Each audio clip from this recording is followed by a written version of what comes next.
Sa isang barong-barong na halos gawa lamang sa pinagtagpi-tagping yero at pawid, doon naninirahan si Ramon kasama ang kanyang inang si Aling Rosa. Ang kanilang tahanan ay nakatirik sa gilid ng isang makipot na eskinita kung saan ang mga kapitbahay ay magkakadikit ang mga bahay. Tila ba isang iglap lamang ay maaari ng magkahawaan ng hininga. Ang hangin sa paligid ay may halong amoy ng nilulutong tuyo at usok mula sa mga lumang kalan na de-uling.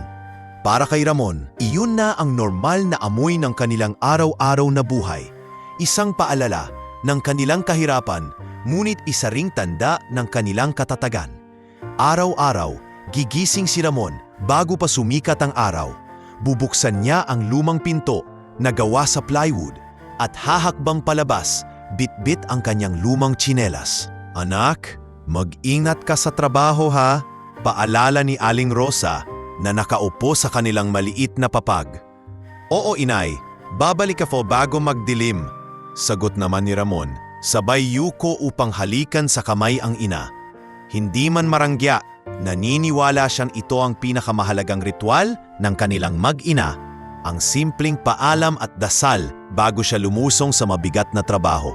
Si Ramon ay nagtatrabaho bilang construction helper sa iba't ibang proyekto sa lungsod. Hindi permanente ang kanyang trabaho, kung minsan 3 araw lang sa isang linggo, at kung malas, may mga linggong wala siyang tawag.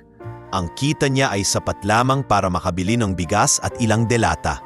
Ang natitira, kung mayroon man, ay inilalagay niya sa lata ng biskwit na nakatago sa ilalim ng papag para sa gamot ng kanyang ina na may iniindang sakit sa baga.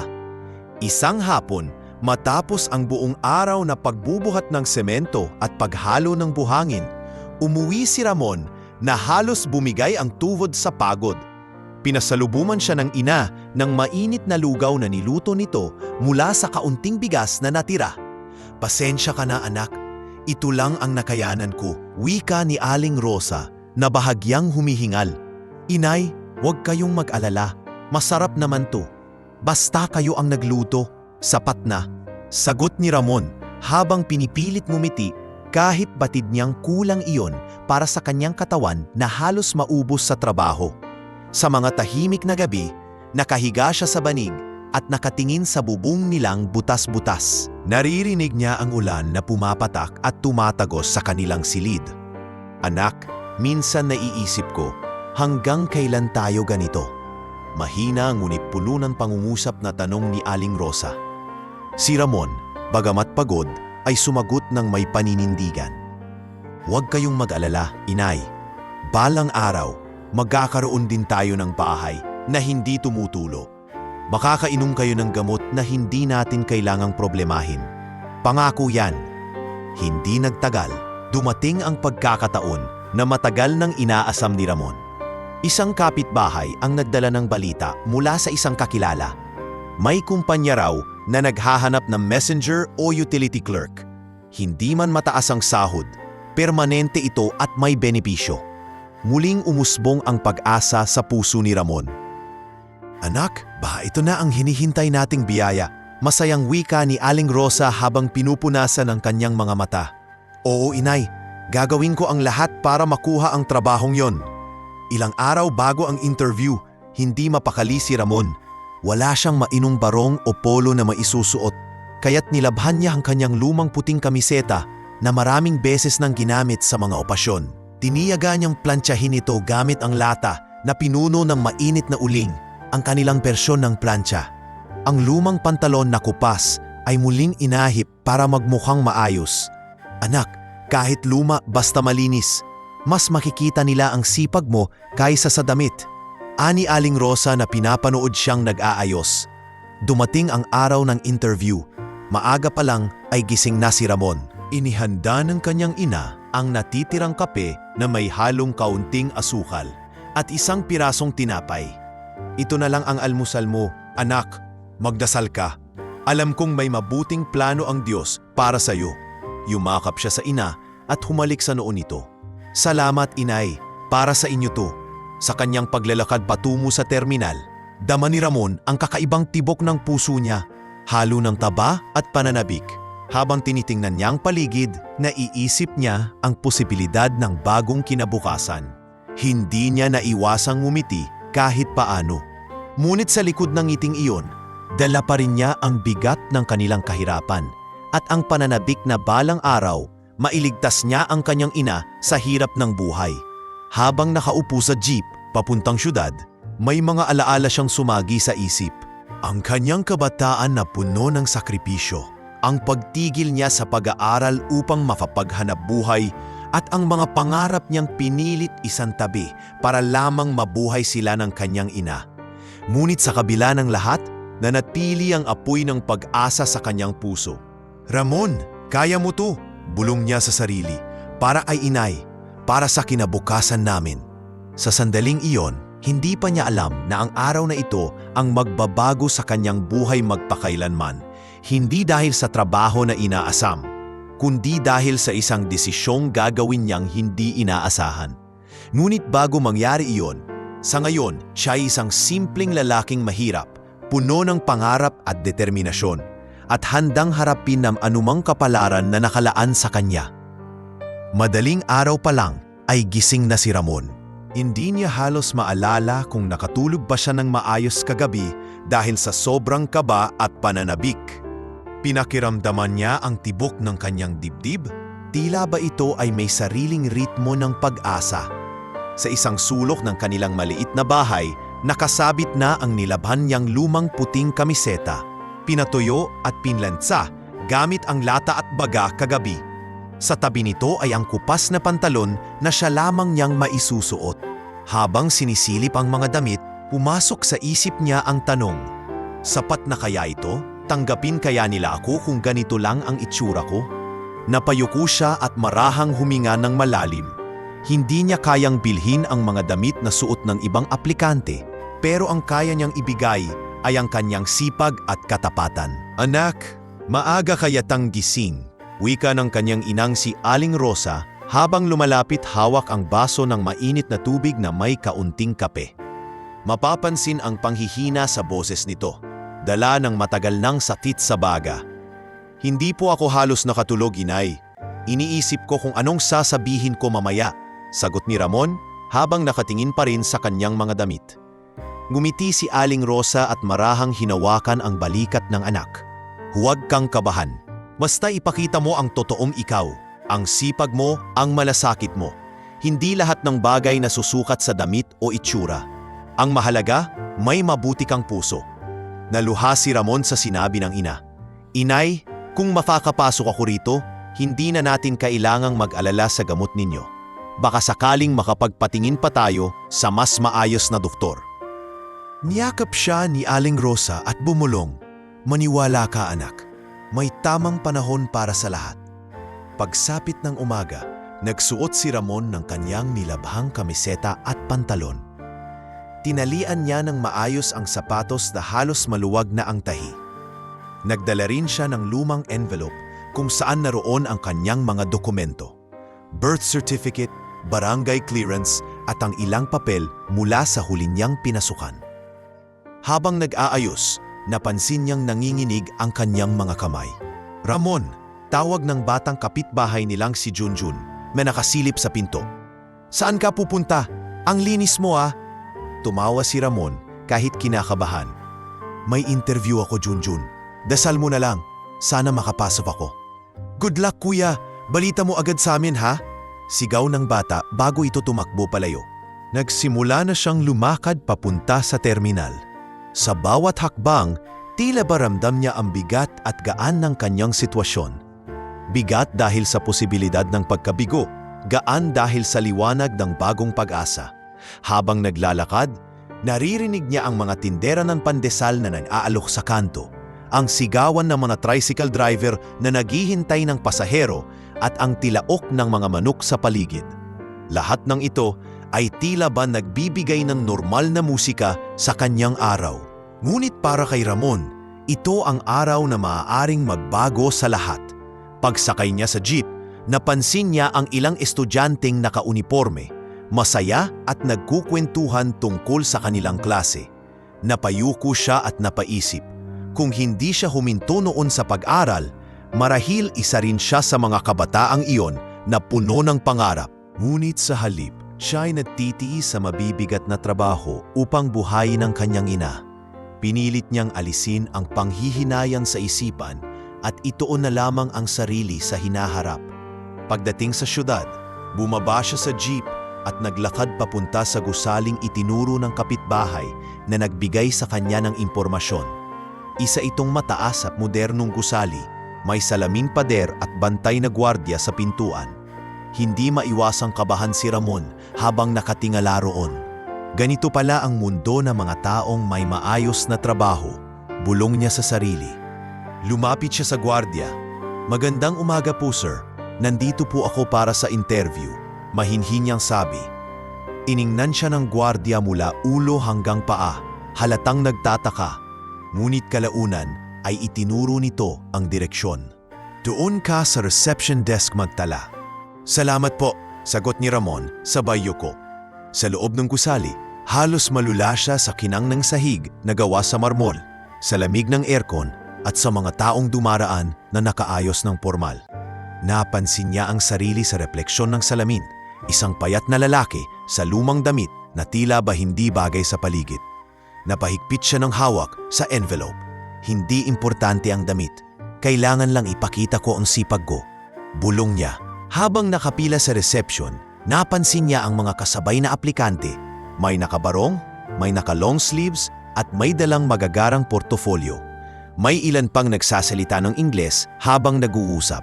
Bahagya siyang pinawisan at nanlamig ang mga kamay. "Kaya ko ba to?" tanong niya sa sarili.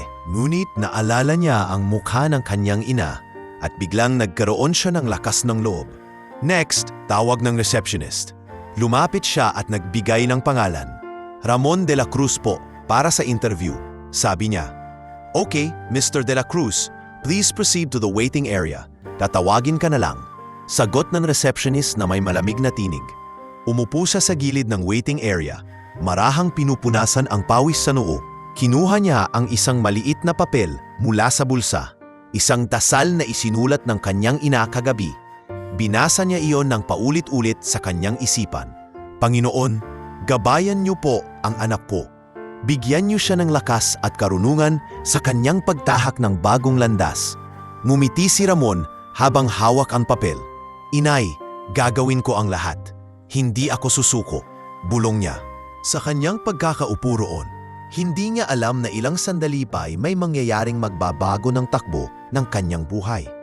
Ngunit sa ngayon, sa bawat tibok ng kanyang puso, malinaw na malinaw, dala niya ang pag-asa ng isang anak na nagtataya ng lahat para sa kinabukasan ng kanyang ina at ng kanilang pamilya. Matapos maghintay ng ilang minuto sa waiting area, pinatawag ang pangalan ni Ramon. Inayos niya ang kanyang lumang envelope at marahang tumayo. Ramdam niya ang kaba sa bawat hakbang, pero pinipilit niyang huwag ipahalata. Nakahanda na sana siyang sumunod sa attendant na gagabay sa kanya papunta sa interview room nang biglang may nangyari. Mula sa labas ng gusali, narinig ang malakas na ingay ng preno at kasunod nito ay ang sigaw ng isang babae. "Aray, tulungan ninyo ako!" Sumilip ang ilang tao sa pintuan ng lobby. May mga nagbulungan, ngunit karamihan ay nagpatuloy lamang sa kanilang ginagawa na para bang isa na lamang iyon sa maraming aksidente sa syudad. Napatingin si Ramon sa attendant. "Sir, sandali lang po," wika niya at mabilis na tumakbo palabas. Sa gilid ng kalsada, isang babae ang nakahandusay. Duguan ang tuhod at sugatan ang braso matapos masagi ng motorsiklo na dali-daling tumakas. Halatang nahihirapan itong huminga at nanginginig sa sakit. "Miss, ayos ka lang ba?" Mabilis na tanong ni Ramon habang lumuhod sa tabi ng babae. "Tulungan mo ako, masakit," bulong nito habang mariing nakapikit. Lumingon si Ramon sa paligid at napansin niyang walang ibang nagtatangkang tumulong. Ang ilan ay nakatayo lamang at nakatingin, habang ang iba naman nagmamadaling lumakad palayo. Napabuntong hininga siya. Bakit walang kumikilos? Paano kung kapatid o ina nila to? Bulong niya sa sarili. Alam niyang may 200 siyang pagpipilian. Ang umalis at magpatuloy sa interview, umanatili upang tulungan ang babae. Mabilis na pumasok sa isipan niya ang imahe ng kanyang ina. Anak, tandaan mo, hindi nasusukat ang halaga ng tao sa yaman o posisyon, kundi sa kabutihang ginagawa niya. Madalas sabihin ni Aling Rosa, "Miss, huwag kang mag-alala, dadalhin kita sa ospital." Mariin niyang sabi. Inalalayan niya ang babae, ngunit nang sinubukan niyang tawagin ang ilang nakatayo roon, ay umiwas ang mga ito. "Pare, baka madamay pa tayo. Tumawag ka na lang ng pulis," sabi ng isang lalaki bago tumalikod. Wala nang ibang pagpipilian si Ramon. Tinawag niya ang isang tricycle driver na malapit. "Kuya, tulungan mo naman akong isakay siya sa ospital. Ako na ang magbabayad." Tumingin ang driver sa kanya at sa sugatang babae. Halatang nag-aalangan. "Sigurado nga ba, tare? Baka wala kang pambayad? Baka mapahamak pa ako." Kinuha ni Ramon ang laman ng kanyang bulsa. Isang gusot na 200 piso na nakalaan sana para sa pamasahe at pagkain. "Ito lang ang meron na pakiusap, tulungan mo na lang kami." Napakamot ang driver at sa huli pumayag din. "Sige na nga, sakay na." Dahan-dahang inalalayan ni Ramon ang babae papasok sa tricycle. Hawak-hawak niya ito para hindi matumba habang patuloy ang pag-agos ng dugo mula sa sugat nito. "Konti na lang, miss. Huwag kang bibitaw," bulong niya. Bahagyang iminulat ng babae ang mga mata nito at tiningnan siya. "Salamat." Mahina nitong wika bago muling pumikit. Habang bumibiyahe patungo sa ospital, hindi mapakali si Ramon. Naisip niya ang interview na malamang kay hindi na niya maabutan. Ramdam niya ang sakit ng pagkawala ng oportunidad na iyon, ngunit pilit niyang pinapawi ang lungkot. Buhay ng tao ang nakataya rito, hindi ko kayang iwanan siya, isip niya. Pagdating sa ospital, agad niyang dinala ang babae sa emergency room. Pinapasok ito ng mga nurse at sinimulan ang agarang gamutan. Naiwan si Ramon sa labas, pawis na pawis at hinihingal. Lumapit sa kanya ang isang nurse. "Kayo po ba ang kamag-anak?" tanong nito. Umiling si Ramon. "Hindi, dumaan lang po ako at nakita ko siyang sugatan. Wala pong ibang gustong tumulong." Nagtaka ang nurse. "Ganun ba? Kung ganoon, malaking tulong ang ginawa ninyo. Mabuti na lang at may nagdala sa kanya kaagad." Tumango si Ramon at umupo sa bangko. Sa kanyang pag-upo, ramdam niya ang bigat ng lahat. Hindi lamang pagod ang bumabalot sa kanya, kundi pati ang pag-alala para sa sarili. Sa mga sandaling iyon, tumunog ang kanyang lumang cellphone. Pinilit niyang sagutin kahit nanginginig ang kamay. "Mr. De La Cruz?" Wika ng boses sa kabilang linya. "Naghihintay ang panel para sa interview ninyo.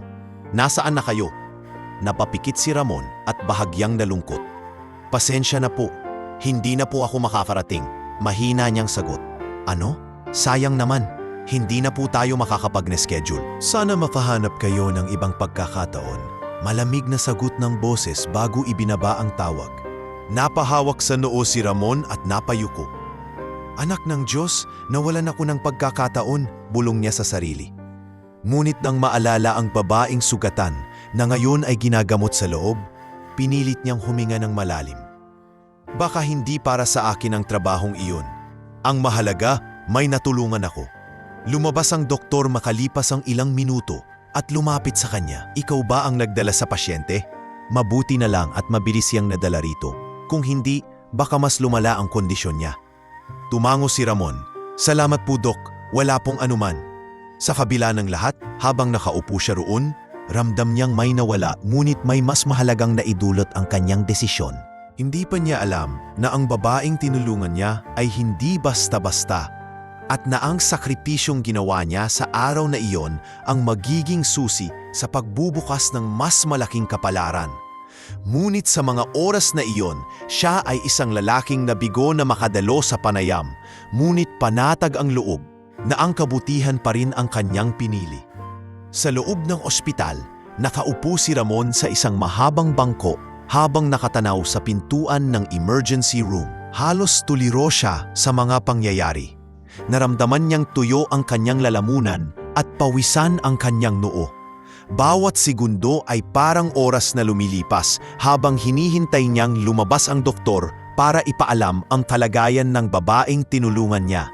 Hindi nagtagal ay lumabas ang isang nurse at lumapit sa kanya.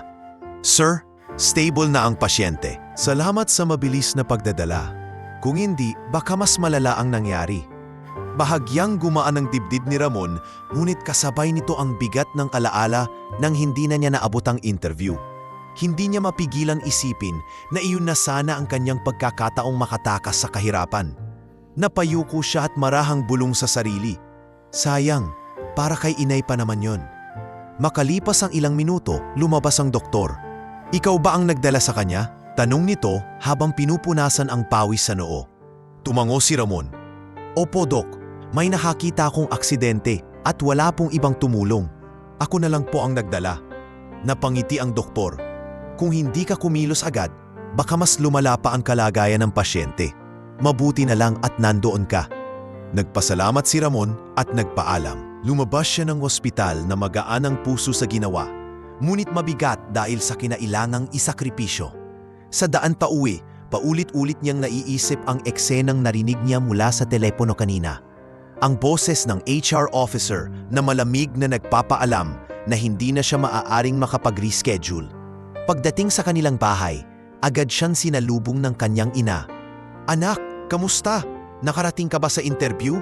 Tanong ni Aling Rosa habang nakaupo sa papag, may hawak na baso ng tubig. Saglit na natigilan si Ramon bago umupo sa tabi nito. Inay, hindi po ako nakapunta. May aksidente po akong nadaanan. Isang babae ang nasaktan, duguan at wala pong ibang tumulong. Dinala ko siya sa ospital. Natahimik si Aling Rosa at napatingin sa kanyang anak. Mababa ang boses nitong sumagot. Anak, alam kong matagal mo nang pinapangarap na magkaroon ng maayos na trabaho. Pero mas pinili mong tumulong. Hinawakan nito ang kamay ni Ramon at idinugtong. Hindi ko alam kung anong kapalit niyan, pero proud ako sa'yo. Napaluha si Ramon. Inay, iniisip ko nga po baka wala na talagang kapalaran para sa atin. Ang dami ko nang sinubukang pasukan, palaging nauuwi sa wala. Umiling si Aling Rosa. Huwag mong sabihin yan. Ang kabutihang ginawa mo ngayon ay hindi mawawala. May kapalit yan, anak. Baka hindi mo lang nakikita ngayon. Lumipas ang mga araw at bumalik si Ramon sa dati niyang trabaho bilang construction helper. Masakit man sa kanya ang nawalang oportunidad, tinanggap niya ito bilang bahagi ng kanyang kapalaran. Araw-araw, muli siyang nagbubuhat ng mabibigat na sako ng simento, humahalo ng buhangin at kumakayod sa ilalim ng init ng araw. Kapalit nito ay maliit na bayad na halos hindi sapat para sa kanilang gastusin. Minsan, habang nagpapahinga sa isang gilid ng construction site, kinakausap siya ng kanyang mga kasamahan. Ramon, sayang talaga yung trabaho na yun. Sabi nila may benepisyo pa raw, ani Rodel, isa sa kanyang kaibigan sa site. Napabuntong hininga si Ramon. Alam ko, Rodel, pero hindi ko kayang talikuran ang taong nangangailangan. Siguro, mas importante ang buhay kaysa trabaho. Tumango si Rodel. Tama ka naman, pero sana balang araw, swertehin ka rin. Sa gabi, habang nakahiga sa kanilang banig, madalas ay nag-iisip si Ramon kung tama ba ang kanyang desisyon. Hindi niya maiwasang makaramdam ng panghihinayang.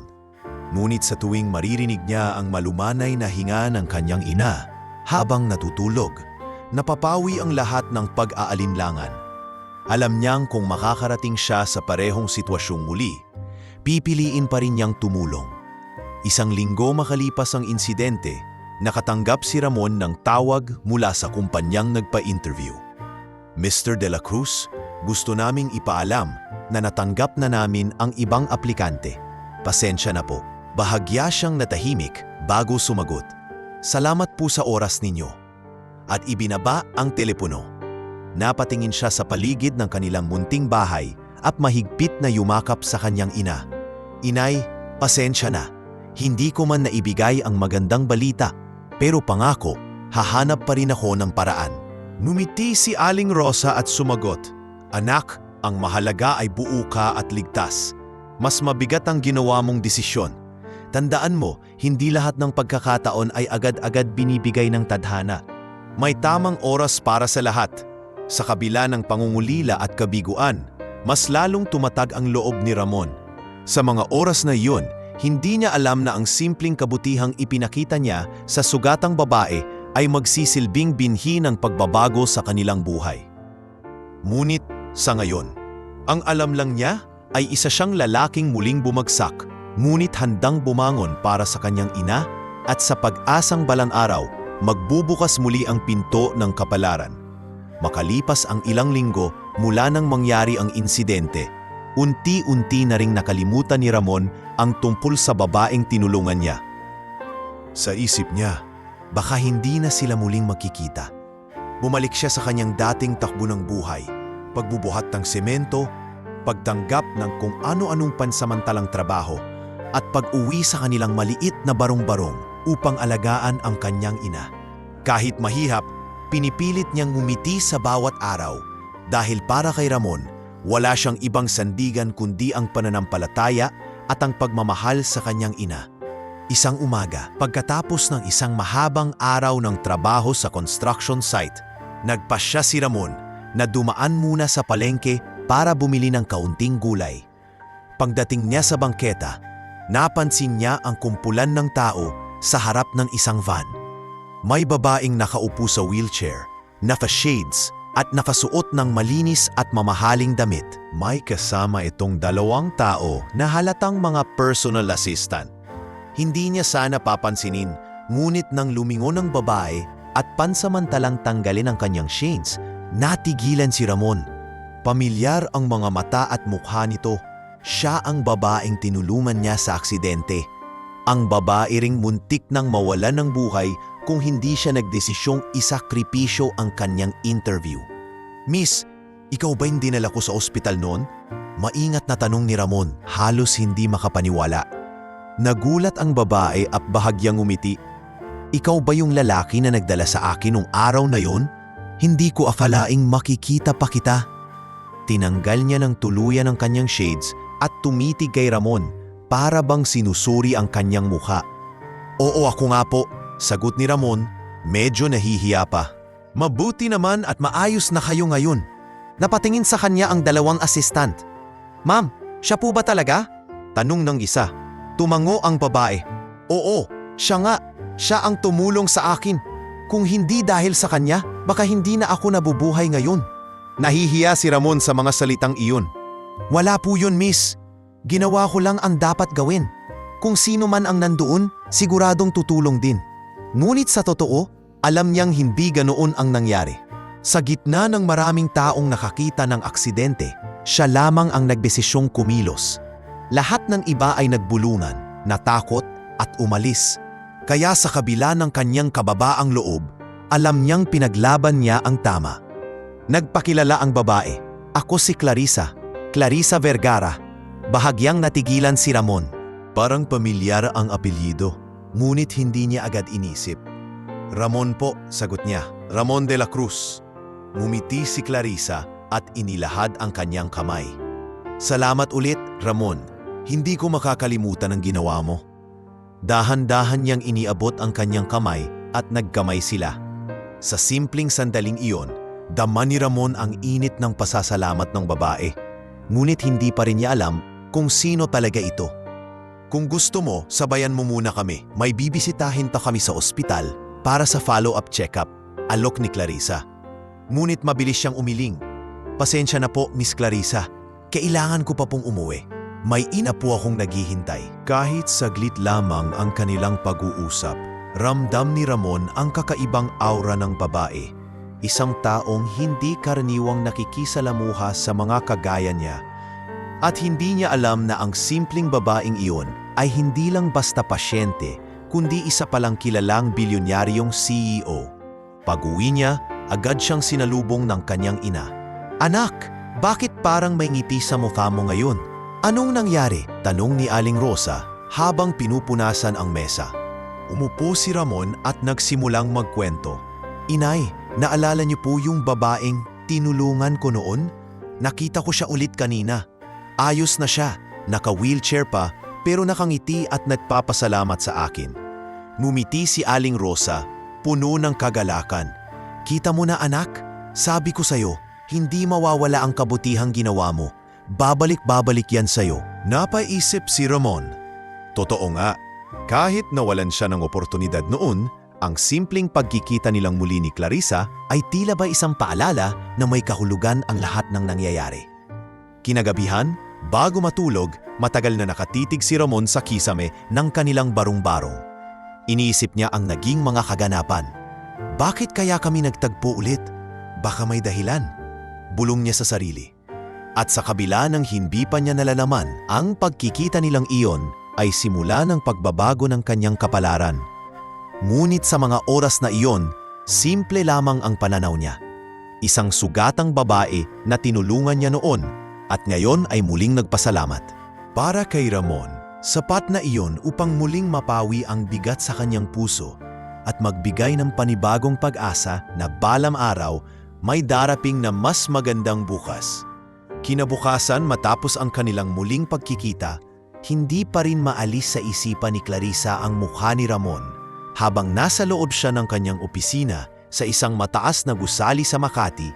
Nakaupo siya sa kanyang swivel chair at nakatanaw sa bintana, paulit-ulit na bumabalik sa kanyang alaala ang mga oras na duguan siya sa kalsada at ang payak na lalaking hindi nagdalawang isip na tulungan siya.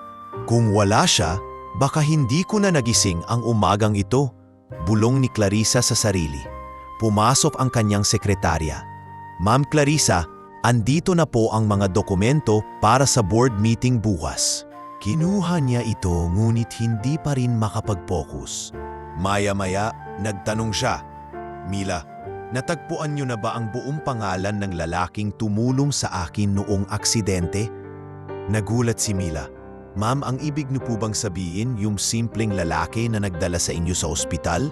Hindi po ba isang passerby lang yun? Tumango si Clarissa. Hindi siya basta passerby. May kakaiba sa kanya. Kailangan kong malaman kung sino siya. Agad namang naghanap ng impormasyon ang mga tauhan ni Clarissa. Nakalipas ang isang araw, bumalik si Mila dala ang ilang papel. Ma'am, ayon po sa records ng ospital, ang pangalan ng nagdala sa inyo ay Ramon de la Cruz. Isa raw siyang construction worker. Nakikitira lamang sila ng kanyang ina sa isang barong-barong sa Maynila. Napatigil si Clarissa sa pagbabasa. Sa kanyang isip, mahirap isipin na isang ordinaryong lalaking walang kaya ang siyang nagligtas sa kanya. Ngunit kasabay nito'y naramdaman niyang lalo siyang naantig. Kung tutusin, hindi niya kailangang gawin iyon. Pwede naman siyang magpatuloy sa lakad niya, pero pinili niyang iligtas ako. Sa kabilang banda, si Ramon ay bumalik sa kanyang normal na pamumuhay. Hindi niya alam na pinag-uusapan na pala siya sa loob ng mga malalaking opisina. Para sa kanya, sapat nang muli siyang nakitang ligtas si Clarissa. Isang gabi, habang nagluluto ng simpleng ginisang gulay si Ramon para sa kanyang ina, narinig niyang kumatok sa kanilang pintuan. Sino po yan? Tanong niya habang lumalapit. Pagbukas niya ng pinto, bumungad sa kanya ang 2 taong nakabarong at isang babae na naka-business attire. Isa sa mga personal assistant ni Clarissa. Ikaw ba si Ramon de la Cruz? Tanong ng babae. Medyo kinabahan siya. Opo, bakit po? Ako si Karen, assistant ni Miss Clarissa Vergara. Pinapapunta ka niya bukas sa opisina. May mahalaga siyang gustong sabihin. Napakunot ang noo ni Ramon. Ako? Pero bakit naman? Ano pong kailangan niya sa tulad kong ordinaryong tao? Ngumiti si Karen. Hindi ko na po pwedeng idetalye. Mas mabuting siya na mismo ang magsabi. Pagkatapos noon ay iniabot nito ang isang sobre na naglalaman ng address at oras ng pagpupulong. Pagpasok muli ni Ramon sa kanilang bahay, hawak ang papel, agad siyang tinanong ng kanyang ina. Anak, sino yun? Inay, may babae raw na naghahanap sa akin. Yung tinulungan ko noon. Pinapapunta ako bukas sa opisina niya. Clarissa Vergara raw ang pangalan. Napangiti si Aling Rosa. Anak, baka ito na ang sinasabi ko sa'yo. Ang kabutihan mo ay may kapalit. Huwag mong palampasin. Kinabukasan dumating si Ramon sa gusali na nakalagay sa papel. Nakasuot siya ng parehong nilabhang kamiseta at pantalon dahil wala na siyang iba pang maayos na damit. Nang makarating siya sa lobby, halos hindi siya makapaniwala. Ang gusali ay may 30 palapag, may malalaking glass wall at sa pinakaitaas ay nakasulat ang pangalan, Vergara Holdings Corporation. Dito niya lang naalala ang apelyedong binanggit ni Clarissa. Vergara, CEO pala siya ng kumpanyang ito? Bulong niya, halos manlamig sa kaba. Iniatid siya ng assistant sa pinakamataas na palapag. Pagbukas ng pinto, bumumat sa kanya ang isang opisina na parang palasyo. Mamamahaling kagamitan, malalaking painting at tanawi ng buong syudad mula sa bintana. Sa gitna, nakaupo si Clarissa, nakangiti. Ramon, tawag niya. Salamat at pumunta ka. Nahihiya si Ramon na lumapit. Pasensya na po ma'am, hindi ko po alam na kayo pala ang may-ari ng napakalaking kumpanyang ito. Tumayo si Clarissa mula sa kanyang upuan at lumapit. Hindi na importante kung anong meron ako. Ang importante, ikaw ang dahilan kung bakit ako buhay ngayon. Ramon, gusto kong makilala ka pa. Namilog ang mga mata ni Ramon at hindi agad makapagsalita. Ang simpleng lalaking walang inaasahan sa buhay ay ngayoy nakaharap sa isang bilyonaryong CEO na ipinagpapasalamat ang kanyang kabutihan. At sa mga oras na iyon, nagsimula nang magbukas ang pintuan ng kapalaran na hindi niya kailanmang inakala. Nakaupo si Ramon sa isang malambot na upuan sa loob ng opisina ni Clarissa. Halos hindi siya mapakali. Ramdam niya ang kakaibang lamig ng aircon at ang kinis ng upuan na ngayon lang niya naranasan. Sa kanyang isipan, paulit-ulit niyang sinasabi, ano bang ginagawa ko rito? Hindi ako bagay sa lugar na ito. Ngunit sa kabila ng kaba, pinilit niyang manatiling kalmado dahil alam niyang hindi aksidente ang pagkakadala sa kanya roon. Tahimik na nakatingin sa kanya si Clarissa. Sa mga mata pa lamang ng babae, makikita ang malalim na pasasalamat at paghanga. Ramon, panimula niya, matagal ko nang iniisip kung paano ko maibabalik sa iyo ang buhay na ibinigay mo sa akin. Kung hindi dahil sa iyo, baka hindi na ako nakaupo rito ngayon. Napayuko si Ramon at bahagyang ngumiti. Wala po yun, ma'am. Ginawa ko lang po ang tama. Hindi ko po kaya na iwanang kayong sugatan noon. Alam ko, tugon ni Clarissa. Pero hindi lahat ng tao ay gagawa ng ganoon. Marami ang dumaan, ngunit ikaw lamang ang kumilos. Ramon, gusto kong bigyan ka ng trabaho dito sa kumpanya ko. Pwede kang maging driver o personal assistant. Sigurado akong kakailanganin kita. Nanlaki ang mga mata ni Ramon. Halos hindi siya makapaniwala sa narinig. Ma'am, driver? Personal assistant? Hindi po ba kayo nagkakamali? Wala po akong sapat na karanasan. Isa lang po akong construction worker. Paano ko po magagampanan yan? Mumiti si Clarissa. Hindi ko tinitingnan ang estado o edukasyon mo. Ang mahalaga, nakita ko ang puso mo. Kung kaya mo magsakripisyo para sa isang taong hindi mo kilala, kaya mo ring maging tapat at mapagkakatiwalaan sa trabaho. Saglit na natahimik si Ramon. Naroon ang matinding pagnanais na tanggapin ang alok. Ngunit may kasamang hiya at pag-aalinlangan. Naalala niya ang kanyang ina. Ano kayang sasabihin ni inay? Hindi ba niyang iisipin na naaawa lang sila sa akin? Ma'am, salamat po sa tiwala. Pero hindi ko po alam kung karapat-dapat ako. Baka po iniisip niyo lang na kailangan ninyo akong gantihan sa ginawa ko. Umiling si Clarissa. Hindi, Ramon. Hindi ito tungkol sa pagkakautang o pagbabayad. Ito'y tungkol sa oportunidad na alam kong nararapat para sa iyo. Alam kong kaya mong umangat at gusto kong maging bahagi ka ng mundong ito. Muling napayuko si Ramon. Ramdam niyang bumibilis ang tibok ng kanyang puso. Isang alok na kay tagal niyang hinintay.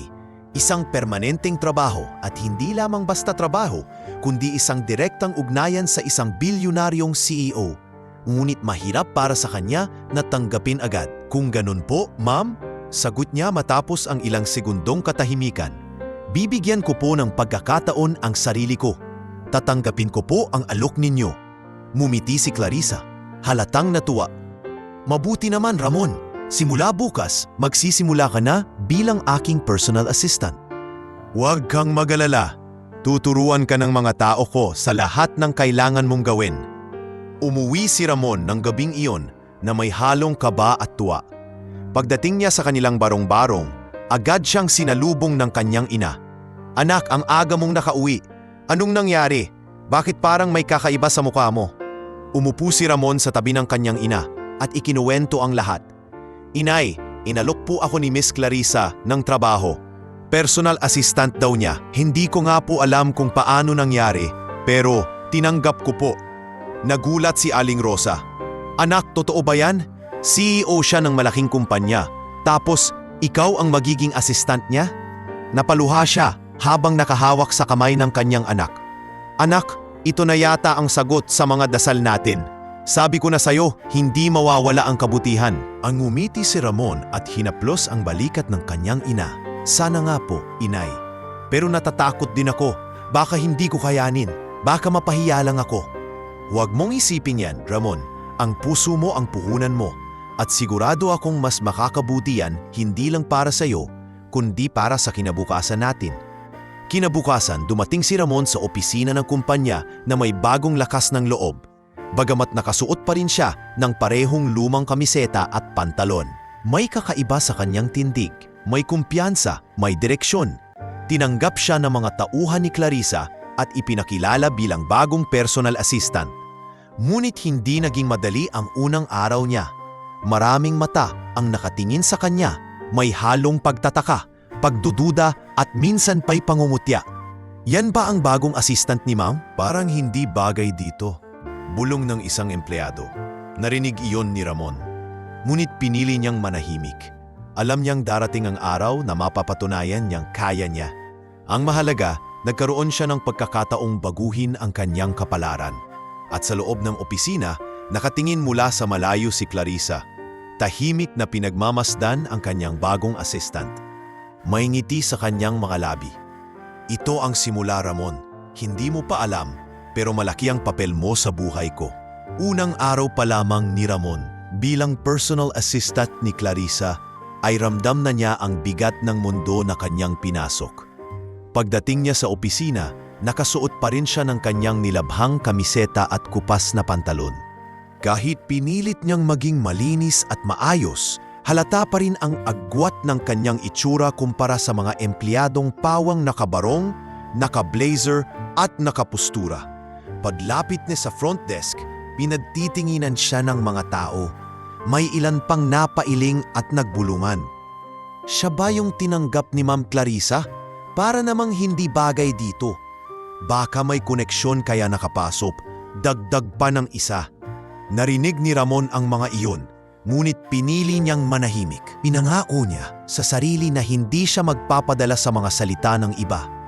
Nang makaharap niya si Clarissa, agad itong ngumiti. Ramon, handa ka na ba? Simula ngayon ikaw ang sasama sa akin sa mga meeting, mag-aasikaso ng schedule at tutulong sa mga simpleng gawain. Huwag kang matakot magkamali, tuturuan ka namin. Opo, ma'am, susubukan ko pong gawin ng tama. Tugon niya, nanginginig pa ang tinig. Dinala siya ni Karen, ang assistant ni Clarissa, sa isang orientation. Ipinakita sa kanya ang mga dapat gawin. Pagsagot sa mga tawag, pag-aasikaso ng kape, pag-aayos ng mga dokumento, at paglalaan ng sasakyan para sa mga lakad ng CEO. Para kay Ramon, parang ibang mundo ang lahat ng iyon. Sanay siya sa pagbubuhat ng hollow blocks at sako ng buhangin. Hindi sa pag-aasikaso ng mga papel at pagbati ng mga bisita. Sa ikalawang araw, muntik na siyang mapagalitan nang aksidenteng mabasa ng kape ang ilang dokumento. Ano ba yan? Hindi marunong mag-ingat. Bulong ng isang empleyado. Halos lamunin ng hiya si Ramon, ngunit agad siyang nilapitan ni Clarissa. Huwag mong dibdibin. Natututo ka pa lang. Ayusin natin ito. Tinapik niya ang balikat ng lalaki. Bagay na ikinagulat ng lahat dahil bihirang makitaan ng ganoong kabaitan ang CEO. Minsan naman, sa cafeteria ng kumpanya, naupo siya sa isang mesa na para pala sa mga senior staff. Pinagtawanan siya ng mga naroroon. Hindi mo ba alam na hindi ka pwedeng umupo dito? Wika ng isang mataray na manager. Tumayo siya kaagad, nangingitim ang mukha sa hiya. Pagbalik niya sa kanyang mesa, halos hindi na niya naubos ang kanyang pagkain. Pag-uwi niya ng gabing iyon, agad siyang kinamusta ng kanyang ina.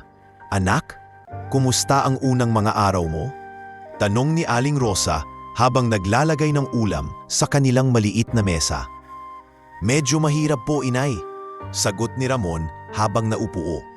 Parang lahat ng tao ron, hindi ako tanggap. Lagi nilang pinaparamdam na hindi ako nababagay. Hinawakan ni Aling Rosa ang kamay ng anak. Anak, wala kang dapat ikahiya. Mas importante ang puso at sipag kaysa sa ayos ng damit o edukasyon. Kapit ka lang.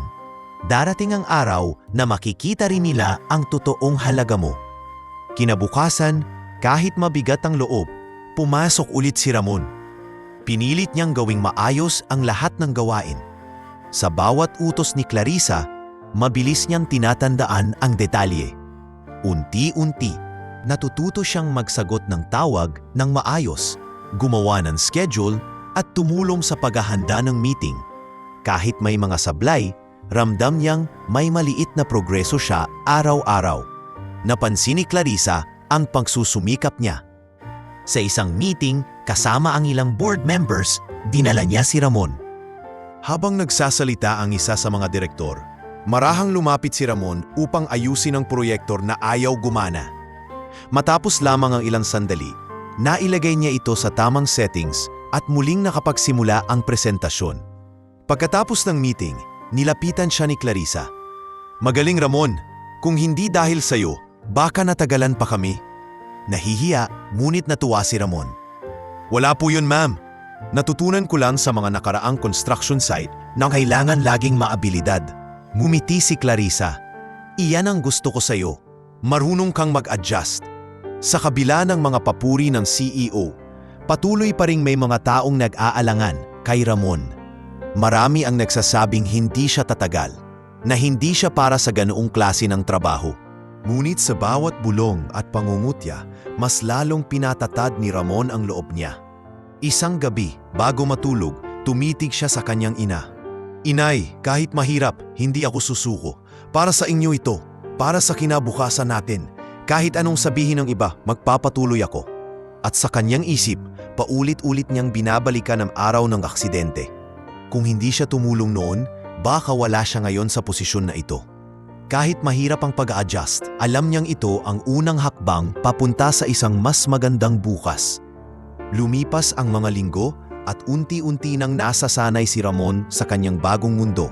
Kahit pa marami sa mga empleyado ang patuloy na nagdududa sa kanyang kakayahan, pinipilit niyang gampanan ang lahat ng tungkulin ng may sipag at tapat na puso. Hindi siya nagrereklamo kahit gawing tagahatid ng kape, tagaayos ng mga gamit, o tagapagbantay ng sasakyan ni Clarissa. Para sa kanya, ang mahalaga ay nakatatanggap siya ng matinong sahod at may kakayahang makabili ng gamot para sa kanyang ina. Ngunit sa likod ng unti-unting pag-unlad niya, may mga taong hindi masaya. Sa loob ng kumpanya, may ilang empleyado na sanay na sila ang pinapansin ni Clarissa. Hindi nila matanggap na isang simpleng lalaki lamang mula sa mahirap na lugar ang nagkaroon ng tiwala at atensyon ng CEO. Kaya't nagsimula silang gumawa ng paraan para subukin si Ramon.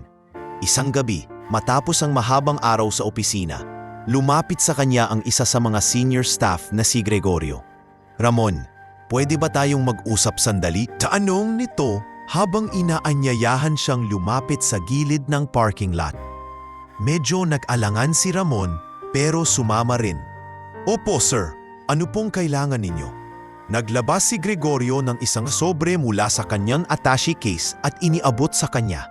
Alam mo Ramon, alam kong mahirap ang buhay mo. Naririnig naming may sakit ang nanay mo. Gusto kitang tulungan. Narito ang 50,000. Sapat na para sa gamot at panggastos ninyo. Napakunot ang noo ni Ramon at hindi agad kinuha ang sobre. Sir, bakit po? Ano naman pong kapalit niyan? Umikot si Gregorio, tumingin muna sa paligid at saka bumulong. Simple lang, kailangan ko lang malaman ang mga schedule ni Ma'am Clarissa. Lahat ng meetings niya, mga lugar na pupuntahan, at kung sino ang mga kausap niya. Ibigay mo sa akin. At mas dadagdagan ko pa ang tulong na ibibigay ko sa iyo. Nanlamig si Ramon. Ramdam niya ang bigat ng desisyon. Alam niyang malaking halaga ang perang iyon. Halagang kay tagal na niyang pinapangarap para sa pagpapagamot ng kanyang ina. Ngunit alam din niyang kapalit nito ay ang pagtaksil kay Clarissa, ang babaeng nagbigay sa kanya ng pagkakataon. Sir, mahinaon niyang sagot. Pasensya na po, pero hindi ko kayang gawin yan. Pinagkatiwalaan po ako ni Ma'am Clarissa. Hindi ko kayang ipagpalit ang tiwala niya kahit sa kapalit na ganitong halaga. Nag-iba ang mukha ni Gregorio. Mula sa ngiti ay napalitan ng malamig na titig. Sigurado ka ba, Ramon? Baka magsisika balang araw. Hindi ka tatagal dito kung ganyan ka. Kung iyon po ang mangyari, tatanggapin ko. Pero hindi ko kayang ipagkanulo ang taong tumulong sa akin. Mariin na sagot ni Ramon. Iniwan siya ni Gregorio na may halong pananakot. Habang naglalakad pa uwi, hindi mapigilang bumigat ang dibdib ni Ramon. Umuwi siyang tahimik at nang makita siya ng kanyang ina, agad tong nagtanong, "Anak, bakit parang malalim ang iniisip mo?" Umupo siya sa tabi ng ina at ikinuwento ang nangyari. "Inay, inalok po ako ng malaking pera, sapat na sana para makabili ng gamot ninyo at makaluwag tayo. Pero kapalit noon ay ang pagtaksil kay Ma'am Clarissa. Hindi ko po tinanggap." Napaluha si Aling Rosa at hinaplos ang kamay ng anak. "Anak, alam kong mahirap ang desisyon mo, pero tama ang ginawa mo. Ang pera, mauubos, pero ang dangal at tiwala, hindi kayang bilhin. Ipinagmamalaki kita." Kinabukasan, pinilit ni Ramon na ituloy ang trabaho na parang walang nangyari. Ngunit hindi nakaligtas kay Clarissa ang kakaibang kilos niya. "Ramon, parang may bumabagabang sa'yo. May problema ba?" Tanong ng babae habang nasa loob sila ng kotse papunta sa isang meeting. Nag-atubili siya, pero sa huli ay nagsalita. "Ma'am, may ilang tao pong nag-alok sa akin ng pera kapalit ng impormasyon tungkol sa inyo. Hindi ko po tinanggap, pero natatakot po ako na baka may masamang binabalak sila." Napatingin si Clarissa sa kanya, halatang nagulat. "At sinabi mo sa kanila na hindi ka papayag?" "Opo ma'am, hindi ko po kayang ipagpalit ang tiwala ninyo. Kung mawawala po ako sa trabaho dahil dito, tatanggapin ko." Ngumiti si Clarissa at tumitig sa kanya. "Ramon, mas lalo mong pinapatunayan kung bakit kita pinili. Hindi lahat ng tao ay maninindigan sa tama kahit may nakatapat na malaking halaga. Huwag kang mag-alala, ako na ang bahala sa kanila. Ang mahalaga, alam kong may taong mapagkakatiwalaan ako." Ramdam ni Ramon ang bigat na nabunot sa kanyang dibdib. Sa unang pagkakataon mula nang pumasok siya sa kumpanya, naramdaman niyang hindi lamang siya isang assistant, kundi isang taong pinahahalagahan. At sa gabing iyon, bago siya umuwi, saglit siyang napatingin sa malaking gusali ng Vergara Holdings. "Dito na nga siguro magsisimula ang tunay na pagbabago ng buhay ko," bulong niya sa sarili. Hindi pa niya alam, ang maliit na paninindigan na ipinakita niya ay magiging susi upang mas lalong lumalim ang tiwala ni Clarissa sa kanya at magsilbing ilaw sa mas marami pang pagsubok na haharapin nila sa hinaharap. Habang lumalalim ang tiwala ni Clarissa kay Ramon, may isang taong matagal nang nagmamasid sa kanila mula sa malayo. Ang pinsan niyang si Adrian Vergara. Matagal nang nakapasok si Adrian sa board ng kumpanya dahil sa impluensya ng kanilang pamilya. Ngunit kailanman ay hindi niya natanggap na si Clarissa ang siyang mas pinapaboran ng mga shareholders at empleyado. Sa paningin ni Adrian, siya ang mas nararapat na mamuno dahil siya ang lalaki, may mataas na pinag-aralan sa ibang bansa at may ambisyong palawakin ang yaman ng kanilang angkan. Ngunit sa likod ng kanyang mga ngiti sa mga pulong, lihim siyang nababalisa sa biglang pagpasok ni Ramon sa buhay ni Clarissa. Isang simpleng construction worker na biglang nagkaroon ng posisyon bilang personal assistant ng CEO? Para kay Adrian, ito ay kahihiyan at panganib. Isang gabi, nakaupo si Adrian sa kanyang opisina, hawak ang isang baso ng alak. "Clarissa, lagi kang may kahinaan sa mga taong mahihirap. Kaya ka rin muntik maloko noon. At ngayon, may isa na namang lalaking pinagkakatiwalaan mo. Hindi ko hahayaang siya ang magdulot ng kapahamakan sa mga plano ko." Kinaumagahan, habang abala si Ramon sa pagsasaayos ng schedule ni Clarissa, napansin niya ang malamig na titig na ibinibigay sa kanya ni Adrian sa hallway. Lumapit ito at nagpakilala. "So ikaw pa na si Ramon. Ikaw ang laging kasama ng pinsan ko ngayon. Medyo nahihiya si Ramon at tumango. Opo sir, ako po ang bagong personal assistant ni Ma'am Clarissa. Bahagyang umisi si Adrian. Personal assistant? O baka personal distraction? May pang-uuyam sa kanyang boses. Makinig ka Ramon, hindi ka nababagay dito. Wala kang pinag-aralan, wala kang karanasan, at higit sa lahat, wala kang dugo ng Vergara. Huwag mong isipin na tatagal ka dito. Natigilan si Ramon, ngunit pinili niyang manahimik. Hindi niya kayang makipagsagutan. Ngunit alam niyang sa likod ng mga salitang iyon, may mas malalim na banta. Makalipas ang ilang araw, nagsimula ang plano ni Adrian. Gumamit siya ng ilang kasabwat sa accounting department upang gumawa ng peking dokumento na tila ba naglalaman ng ebidensya na ninakawan ni Ramon ang kumpanya. Sa mga papel na iyon, ipinapakita raw na may mga perang nailabas mula sa petty cash na pinirmahan ni Ramon. Isang hapon, pinatawag si Ramon sa boardroom. Pagpasok niya, naroroon ang ilang miyembro ng board at sa gitna ay nakaupo si Clarissa at si Adrian. May hawak na folder si Adrian at diretsyong inilapag ito sa mesa. Clarissa, gusto kong makita mo ito. Ang taong pinagkakatiwalaan mo, may ginagawang katiwalian. Binuksan ang folder at inilabas ang mga dokumento. Nakita ni Clarissa ang pirma ni Ramon sa ilang papeles na tila nagpapakita ng paglabas ng pondo. Nagulat siya at napatingin kay Ramon. Ramon, ano to? Totoo ba ito? Nanginginig ang kamay ni Ramon habang tinitingnan ang mga papel. Ma'am, hindi ko po alam kung ano yan. Wala po akong nilagdaan na kahit anong ganyan. Hindi ko po kayang magnakaw. Ngunit nagsalita agad si Adrian. Kung ganoon, paano mo ipapaliwanag ang mga dokumentong ito?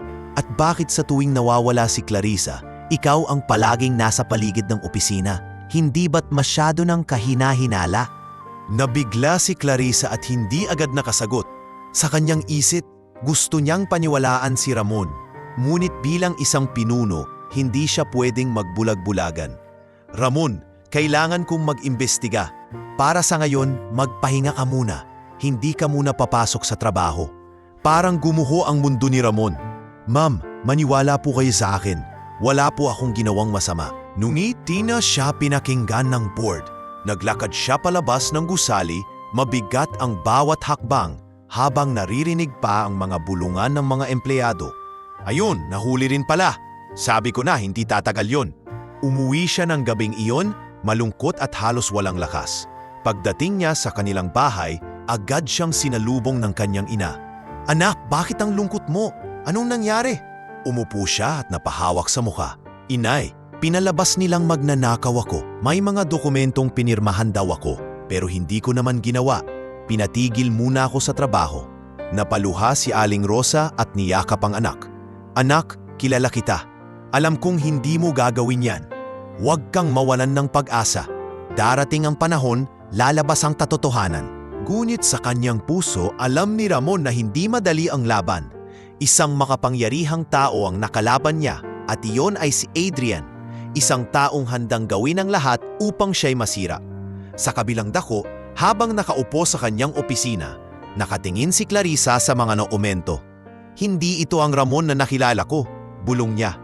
Ngunit malinaw na may kailangang patunayan ang kanyang assistant. At sa mga darating na araw, magsisimula ang matinding pagsubok na huhubog sa kanilang tiwala sa isa't isa. Mabigat ang mga araw na sumunod para kay Ramon matapos siyang pansamantalang tanggalin sa trabaho. Para bang isang iglap ay nawala ang lahat ng pinaghirapan at inangarap niya. Araw-araw, iniisip niya ang mga bulungan at mapanuring mga tingin ng mga empleyado nang siya'y lumabas ng kumpanya. Hindi niya maiwasang tanungin ang sarili, bakit ganun? Bakit kahit wala akong kasalanan, ako pa ang naparusahan? Bumalik siya sa dating gawi, ang pagtatrabaho muli bilang construction helper. Kinabukasan matapos ang insidente, bumalik siya sa kanyang mga kasamahang dati nang nagtrabaho sa ilalim ng init ng araw. Pagdating niya roon, sinalubong siya ni Rodel. Ramon, akala ko nasa malaking kumpanya ka na, bakit bumalik ka rito? Huminga siya ng malalim. Tinanggal ako pansamantala. May mga pinirmahan daw akong dokumento pero hindi totoo yun. Gawa-gawa lang.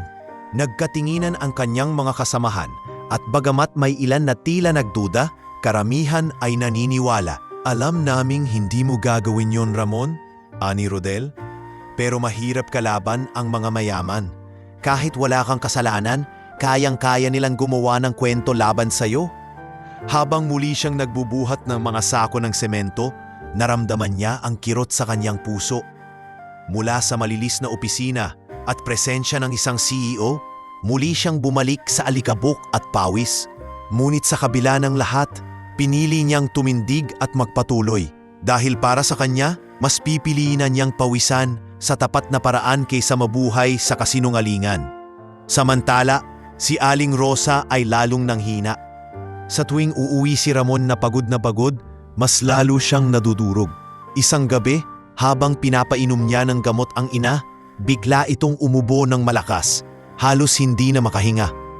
"Inay, huwag kayong magsalita. Sandali lang, kukuha ako ng tubig." Sigaw ni Ramon habang nagmamadali. Matapos ang ilang minuto, kumalma rin si Aling Rosa. Ngunit halata ang panghihina nito. "Anak, pasensya ka na kung ako ang pabigat sa buhay mo. Kung wala ako, baka mas gumaan ang dinadala mo." Mabilis na hinawakan ni Ramon ang kamay ng ina. "Huwag niyo pong sasabihin yan, Inay. Kayo lang ang dahilan kung bakit ako nagsusumikap. Kahit anong mangyari, hindi ko kayo iiwan. Kayo lang ang natitira sa akin." Napaluha si Aling Rosa at niyakap ang anak. "Ramon, tandaan mo, huwag kang bibitaw sa kabutihan. Kahit anong paninira ang gawin nila sa'yo, ipaglaban mo ang katotohanan." Samantala, sa kabilang dako, hindi mapakali si Clarissa. Nasa opisina siya ngunit hindi makapag-focus sa mga dokumentong nasa mesa. Laging bumabalik sa kanyang isip ang sinabi ni Ramon na hindi niya kayang ipagkanulo ang tiwala niya. Hindi siya mukhang magsisinungaling. Ngunit bakit may mga dokumento? Tanong niya sa sarili. Isang hapon, nagpasiya siyang bisitahin si Ramon. Sinabi niya kay Karen, "Dalhin mo ako sa lugar niya. Gusto kong makausap si Ramon, hindi bilang CEO, kundi bilang taong pinagkakatiwalaan ko." Pagdating nila sa barong-barong ni na Ramon, halos hindi makapaniwala si Clarissa sa nakita. Ang simpleng tirahan na halos magiba na, ang makitid na kalsadang puno ng mga bata, at ang manipis na ortinang nagsisilbing pintuan. Pinatuloy siya ni Ramon na halatang nagulat. "Ma'am Clarissa, bakit po ngayon nandito?" Ngumiti si Clarissa. "Gusto kong makita ang tunay mong buhay, Ramon. At gusto kong marinig mula sa iyo mismo. Sabihin mo sa akin, hindi ba totoo ang mga paratang?" Huminga ng malalim si Ramon. "Ma'am, wala po akong kasalanan. Wala akong nilagdaang kahit anong dokumento. Hindi ko kayang magnakaw. Kung totoo man ang lahat ng papeles na ipinakita nila, gawa-gawa lang yon para sirain ako. Pero kahit na, pinili kong manahimik dahil alam kong mas malakas sila kaysa sa akin." Tumingin si Clarissa kay Aling Rosa na nakaupo sa papag. "Anak ko, kahit mahirap kami, alam kong hindi siya sinungaling. Lumaki siya sa puro ng kanyang ama at ako mismo na huwag magnakaw at huwag magsinungaling. Kahit gaano kahirap ang buhay, pinili niyang maging tapat." Natigilan si Clarissa. Sa sandaling iyon, nakumpirma niyang mali ang hinala ng board. Naramdaman niyang napuno siya ng hiya dahil kahit siya'y nag-alinlangan kay Ramon, ngunit kasabay nito, lalong lumalim ang respeto niya sa lalaki. Pag-alis nila ni Karen, nagsalita si Clarissa sa loob ng sasakyan. "Hindi magnanakaw si Ramon, sigurado ako. At kung may gumawa nito, hindi ako titigil hanggang hindi ko nalalaman kung sino." Samantala, naiwan si Ramon sa bahay at nakaupo sa tabi ng kanyang ina. "Inay, bumisita si Ma'am. Hindi ko po alam kung maniniwala siya, pero naramdaman ko baka sakaling makita niya ang katotohanan." Hinawakan ni Aling Rosa ang kamay ng anak. "Darating ang panahon, anak. Lalabas din ang totoo. Basta huwag kang bibitaw." At sa mga susunod na araw, patuloy na dinala ni Ramon ang bigat ng akusasyon. Ngunit kasabay nito ay ang matibay na paninindigan. Hindi niya alam na unti-unti nang mabubunyag ang mga kasinungalingan at malalantad ang tunay na kontrabida sa likod ng lahat. Makalipas ang ilang araw mula nang bumisita si Clarissa sa tahanan ni na Ramon, mas lalong lumalim ang pagdududa niya sa mga dokumentong ipinakita ni Adrian. Sa loob-loob niya, malinaw ang naramdaman. Ang mga mata ni Ramon ay puno ng katapatan at paninindigan, hindi ng kasinungalingan. Kaya't nagsimula siyang mag-imbestiga. Tinawag niya ang kanyang matagal ng pinagkakatiwalaang auditor. Gusto kong silipin lahat ng petty cash releases nitong huling buwan. Utos niya. At wag na wag mong ipapaalam kahit kanino sa board. Confidential ito. Habang sinusuri ng auditor ang mga tala, natuklasan nilang maraming hindi tugma. May mga pirma na halatang ginaya at may mga dokumentong hindi nakarehistro sa opisyal na ledger ng kumpanya. Lalong nag-init ang tugon ni Clarissa. Ibig sabihin, may inside job at ginamit nila ang pangalan ni Ramon para pagtakpan ang sarili nilang kasalanan. Samantala, si Ramon ay patuloy pa ring nagtatrabaho sa construction site. Isang hapon, matapos ang buong araw ng pagbubuhat, bigla siyang tinawagan ni Karen. "Ramon, gusto kang kausapin ni Ma'am Clarissa. Pumunta ka agad sa opisina bukas." Kinabukasan, hindi mapakali si Ramon habang nakatayo sa lobby ng Vergara Holdings. Matagal siyang hindi nakapasok doon at ramdam niyang iba ang mga tingin ng mga tao. May halong pang-uuyam at pagtataka. Bumalik pa pala siya, ngunit hindi niya pinansin iyon. Ang mahalaga, muling pinatawag siya ni Clarissa. Pagpasok niya sa opisina, sinalubong siya ni Clarissa na may malumanay na ngiti. "Ramon, salamat at pumunta ka. Gusto kong malaman mong mali ang mga akusasyon laban sa iyo. May ebidensya na akong hawak." Nanlaki ang mga mata ni Ramon. "Ma'am, totoo po ba? Ibig sabihin, nalaman niyo na rin na wala akong kasalanan?" Tumango si Clarissa. "Oo, Ramon. Hindi ikaw ang magnanakaw. May taong gumamit ng pangalan mo at pirma mo para itago ang kanilang ginawang katiwalian. At alam ko na kung sino ang nasa likod nito." Huminga ng malalim si Ramon. "Salamat po, ma'am. Niyo po alam kung gaano kabigat ang loob ko nitong mga nakaraang araw." Ang mga kapitbahay may mga bulong na rin. Iniisip na baka totoo ang balita. Pero kahit ganoon, pinanghawakan ko ang sinabi ng inay na lalabas din ang katotohanan. Nagpakita ng tapat na ngiti si Clarissa. "Hindi ako basta-basta nagtitiwala, Ramon. Pero sa iyo, nakita ko ang hindi ko nakikita sa iba, ang tapat na puso. Kaya't simula ngayon, gusto kong bumalik ka sa trabaho pero hindi na bilang simpleng assistant lamang." Nagulat si Ramon. "Anong ibig niyo pong sabihin, ma'am? Gusto kong ikaw ang maging personal assistant ko sa lahat ng bagay. Hindi lang sa opisina, kundi maging sa mga lakad ko sa labas, mga proyekto at maging sa ilang personal na gawain.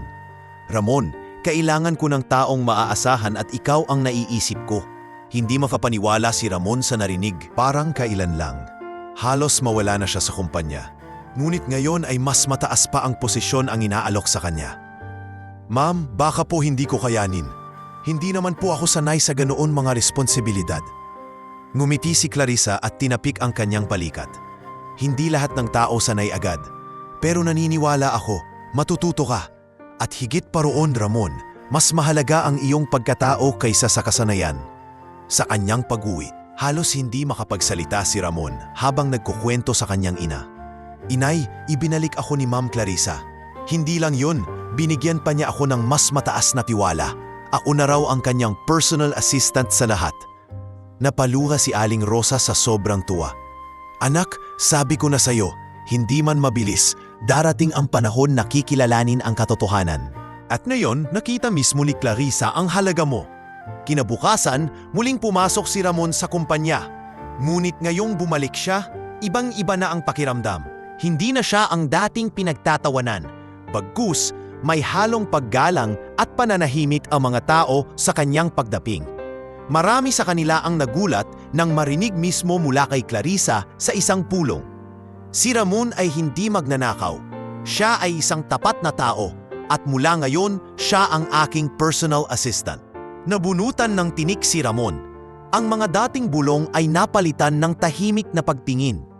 May ilan pa ring nag-aalangan, ngunit mas marami na ang nagsimulang magpuri sa kanyang katapatan. Sa mga sumunod na linggo, lalo pang lumapit si Clarissa kay Ramon. Kapag may meeting, siya ang nag-aayos ng lahat. Kapag may mga lakad sa probinsya, siya ang kasama. Unti-unti, lumalalim ang respeto at tiwala ng dalawa sa isa't isa. Isang gabi, matapos ang isang matagumpay na business trip, nagkaroon sila ng pagkakataong mag-usap ng mas personal. Ramon, ani Clarissa habang nakaupo sa likod ng sasakyan, hindi ko alam kung paano kita pasasalamatan. Minsan naiisip ko, baka may dahilan kung bakit tayo nagtagpo. Napatingin si Ramon sa kanya at ngumiti. Siguro po ma'am, plano talaga ng Diyos. Hindi ko rin po akalaing mangyayari ang lahat ng to. Pero ang alam ko lang, kung wala kayo, baka wala na rin akong pag-asa sa buhay. Tahimik silang parehong napatingin sa labas ng bintana sa mga ilaw ng syudad na kumikislap sa gabi. At sa mga oras na iyon, malinaw na malinaw. Sa kabila ng lahat ng unos at pagsubok, nagsisimula ng mabuo ang isang mas matatag na samahan sa pagitan nila. Isang ugnayang hindi na basta masisira ng intriga o kasinungalingan. Lumipas ang mga buwan mula nang maibalik ang pangalan ni Ramon. Sa bawat araw na lumilipas, lalong lumalalim ang ugnayan niya kay Clarissa. Hindi lamang bilang isang personal assistant ang tingin ng CEO sa kanya, kundi isang taong maaasahan sa lahat ng bagay. Lagi silang magkasama mula sa mga business meetings hanggang sa mga charity events na sinusuportahan ni Clarissa. Sa una, tinatrato lang ni Ramon ang lahat bilang bahagi ng kanyang tungkulin. Ngunit hindi niya maiwasang mapansin ang kabutihan at pagiging tunay ni Clarissa sa kabila ng kanyang pagiging bilyonaryo. Nakikita niya kung paano ito ngumiti sa mga bata tuwing may feeding program, kung paano ito nakikinig sa hinaing ng mga empleyado, at kung paano ito patuloy na nagpapasalamat sa kanya sa mga maliliit na bagay. Unti-unti nagsimulang magbago ang tibok ng kanyang puso. Isang gabi matapos ang isang business trip, sabay silang nakaupo sa veranda ng isang hotel. Tahimik silang nakatanaw sa mga ilaw ng siyudad. Ramon, wika ni Clarissa, alam mo ba, minsan naiisip ko kung bakit ka palaging nandoon sa mga pinakamahirap na panahon ko.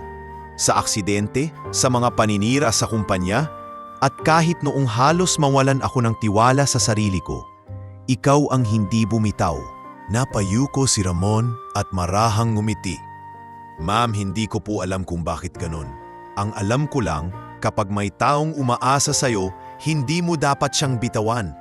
Para po kayong inay, kapag may sakit siya, kahit mahirap ang buhay namin, hindi ko siya iniwan.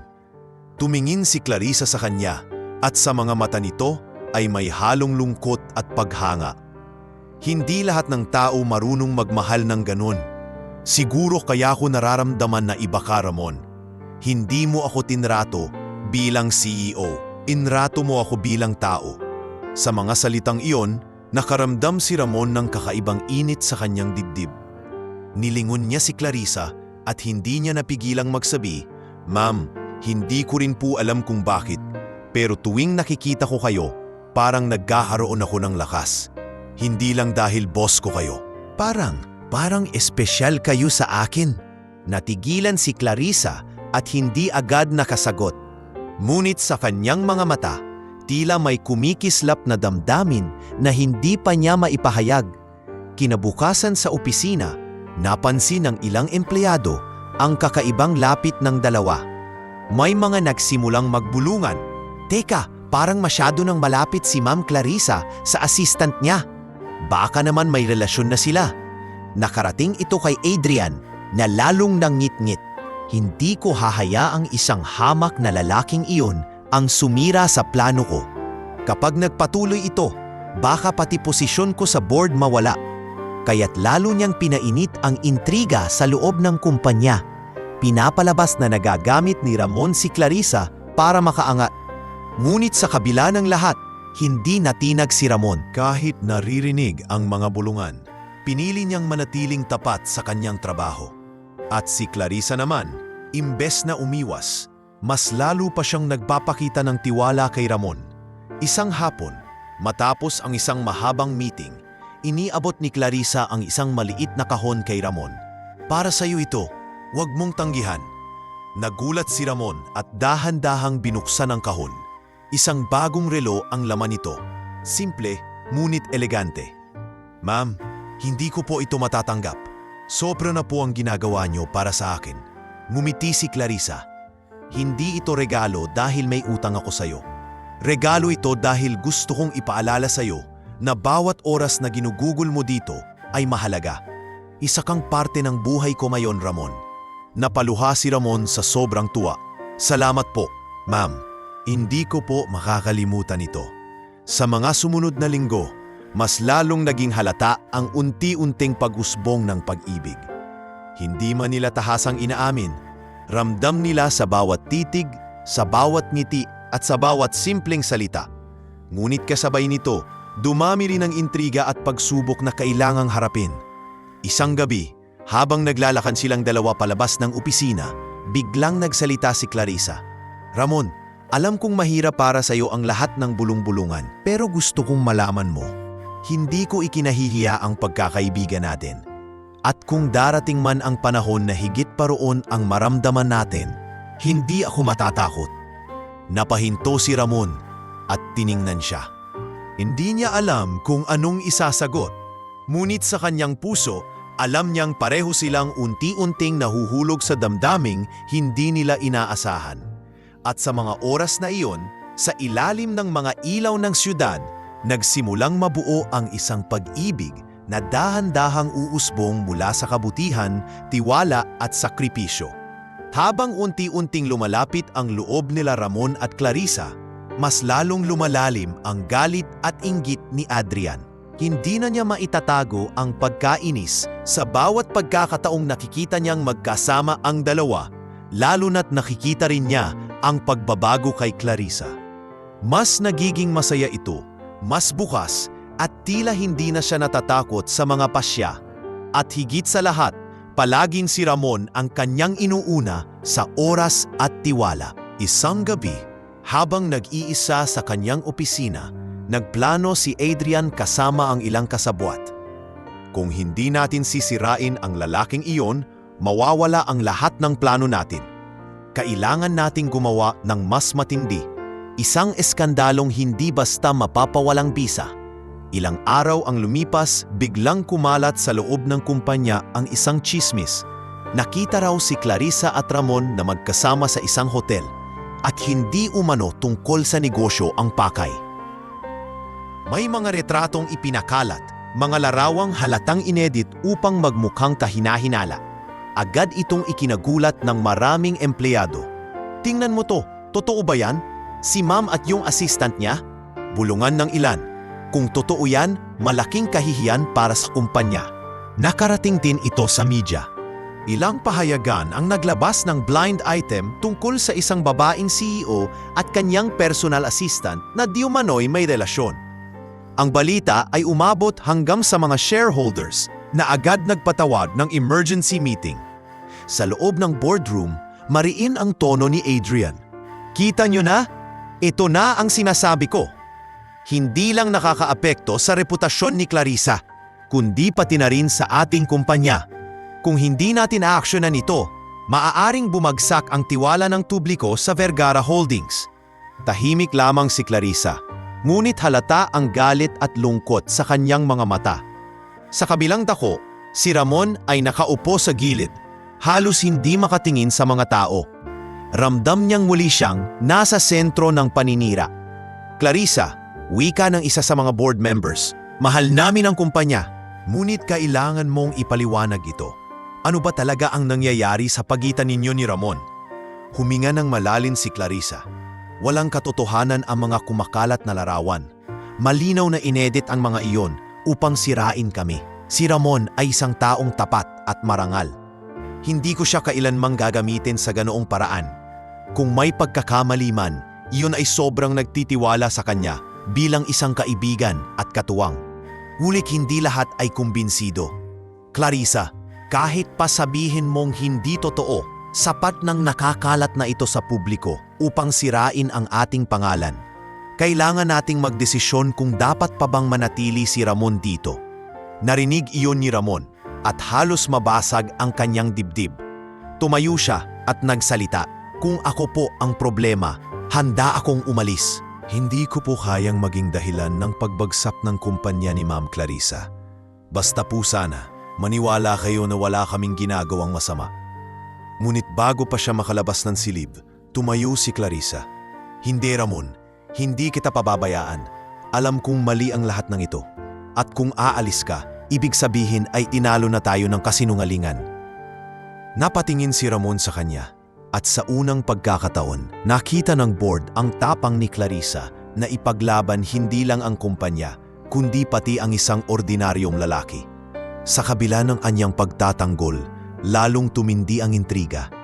Dumating ang panahon na maging ang ilang kaibigan ni Clarissa ay nagsimulang magduda. Clarissa, baka masyado kang nagiging emosyonal. Baka ginagamit ka lang ng lalaking iyan, sabi ng isa sa kanyang mga business partners. Ngunit palagi niyang isinasagot, mas kilala ko si Ramon kaysa sa kahit sino at kahit lahat kayo magduda, naniniwala ako sa kanya. Samantala, sa personal na buhay ni Ramon, lalo pang nahirapan si Aling Rosa. Apektado rin siya ng mga kumakalat na balita. May ilang kapitbahay na pasaring ang sinasabi. Anak mo pala ang sinasabing karelasyon ng mayamang CEO? Aba, bihira ang ganyan. May halong pang-uuyam at panlalait sa kanilang mga salita. Isang gabi, habang nagluluto si Ramon, kinausap siya ng ina. Anak, hindi ko gusto ang mga sinasabi nila, pero gusto kong malaman mo, naniniwala ako sa iyo. Alam kong wala kang ginagawang masama. Napahinto si Ramon at napaluha. Inay, gusto ko nang sumuko minsan. Parang paulit-ulit akong sinisira kahit wala akong kasalanan. Pero kapag naiisip ko kayo at naiisip ko si Ma'am Clarissa, nararamdaman kong kailangan kong ipaglaban ang katotohanan. Hinawakan ni Aling Rosa ang kamay ng anak. Anak, huwag kang bibitaw. Darating ang araw, mapapakita niyo rin ang katotohanan. At tandaan mo, may mga taong nasa tabi mo. Habang lalo pang humihigpit ang mga intriga, mas lalo namang tumitibay ang ugnayan ni Ramon at Clarissa. Sa kabila ng lahat ng pagsubok, mas malinaw na ngayon na ang kanilang relasyon, anumang anyo nito, ay higit pa sa trabaho. Isa itong samahan na binuo ng tiwala, sakripisyo at paninindigan laban sa kasinungalingan. At sa kanilang mga puso, alam nilang ito pa lang ang simula ng mas matitinding laban na kanilang haharapin, hindi lamang bilang boss at assistant, kundi bilang dalawang taong itinadhana ng pagkakataon. Sa patuloy na pag-init ng sitwasyon, hindi pa rin sumisuo si Adrian sa kanyang balak na tuluyang pabagsakin si Ramon at makuha ang kontrol sa kumpanya. Alam niyang hindi sapat ang mga pekeng litrato at chismis na kumalat, kaya't naghanda siya ng mas malupit na plano. Isang panlilinlang na sisira hindi lamang sa pangalan ni Ramon, kundi pati na rin kay Clarissa.